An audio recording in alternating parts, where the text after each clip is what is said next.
Hi everyone, welcome to beginners cooking A to Z channel. இன்றைக்கி நம்ம சேனலில் special தேங்காய் பால் முறுக்கு எப்படி செய்கிறதுன்னு பார்க்க போகிறோம். இப்போ வாங்க வீடியோக்குள்ளே போகலாம். ஒரு கடாயில் 1/4 கப் அளவு உளுந்தம்பருப்பு எடுத்துக்கிறேன். இதோட கலர் சேஞ்ச் ஆகாமல் லைட்டாக ரோஸ்ட் பண்ணி எடுத்துக்கலாம். இதை ஒரு மிக்ஸி ஜாரில் ஆட் பண்ணிவிட்டு நல்லா பிளெண்ட் பண்ணி எடுத்துக்க போகிறேன். நல்லா ஃபைன் பவுடராக பிளெண்ட் பண்ணதுக்கப்புறம் ஒரு ஜல்லடையில் நல்லா சலிச்சு எடுத்துக்கலாம். இந்த மாதிரி நல்லா ஃபைனாக இருக்கணும். நெக்ஸ்ட்டு அரை மூடி தேங்காயை துருவி எடுத்திருக்கேன். அது கூட கொஞ்சமாக வாட்டர் ஆட் பண்ணி மிக்ஸி ஜாரில் ஆட் பண்ணிவிட்டு தேங்காய் பால் பிழிஞ்சு எடுத்துக்கிறேன். நமக்கு ஒரு கப் அளவு தேவைப்படும். நெக்ஸ்ட்டு ஒரு மிக்சிங் பவுலில் 1 கப் அளவு அரிசி மாவு ஆட் பண்ணிக்கலாம்.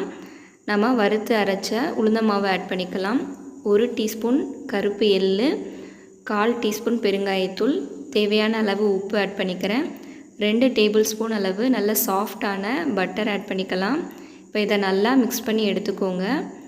இந்த மாதிரி நீங்கள் பிடிச்சி பார்த்தீங்கன்னா நல்லா பிடிக்க வரணும். நம்மளுடைய முறுக்கு மாவு ரெடி ஆயிருச்சு. நம்ம எடுத்து வச்சுருந்த அந்த தேங்காய் பாலை ஆட் பண்ணிக்கலாம். இதை நல்லா மிக்ஸ் பண்ணிக்கோங்க. நீங்கள் கொஞ்சமாக தான் தேங்காய் பால் இருந்துச்சுன்னா அந்த தேங்காய் பால் ஆட் பண்ணிவிட்டு கூட கொஞ்சம் வாட்டர் கூட ஆட் பண்ணிக்கலாம். நல்லா முறுக்கு பிழிகிறதுக்கு ஏற்ற மாதிரி நல்லா சாஃப்டாக பிசைஞ்சு எடுத்து வச்சுக்கோங்க. முறுக்கு மேக்கரில் கொஞ்சமாக ஆயில் க்ரீஸ் பண்ணிக்கிறேன்.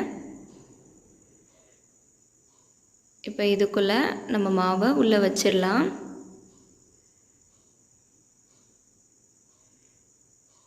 இப்போ இதை க்ளோஸ் பண்ணிக்கலாம். நான் இன்றைக்கி ரொம்ப சிம்பிளான மெத்தடில் உங்களுக்கு காமிக்கிறேன்.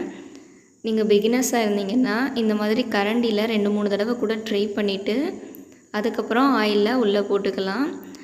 நிறையா டைம் முறுக்கு செஞ்சுருக்கீங்கன்னா நீங்கள் டைரெக்டாகவே ஆயிலில் பிழிஞ்சு விட்டுக்கலாம்.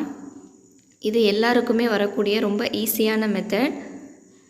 ஆயிலில் போட்டதுமே திருப்பி விட்டுறாதீங்க. ஒரு 2 மினிட்ஸ் ஆச்சும் ஃப்ரை ஆனதுக்கப்புறம் திருப்பி விடுங்க. பாருங்கள், முறுக்கு நல்லா கிறிஸ்பியாக ஃப்ரை ஆயிடுச்சு. இப்போ இதை வெளியில் எடுத்துடலாம். ரொம்ப டேஸ்டான நல்ல மொறுன்னு தேங்காய் பால் முறுக்கு ரெடி ஆயிடுச்சு. பிடிச்சிருந்தா ஒரு லைக் பண்ணுங்கள். தேங்க்யூ.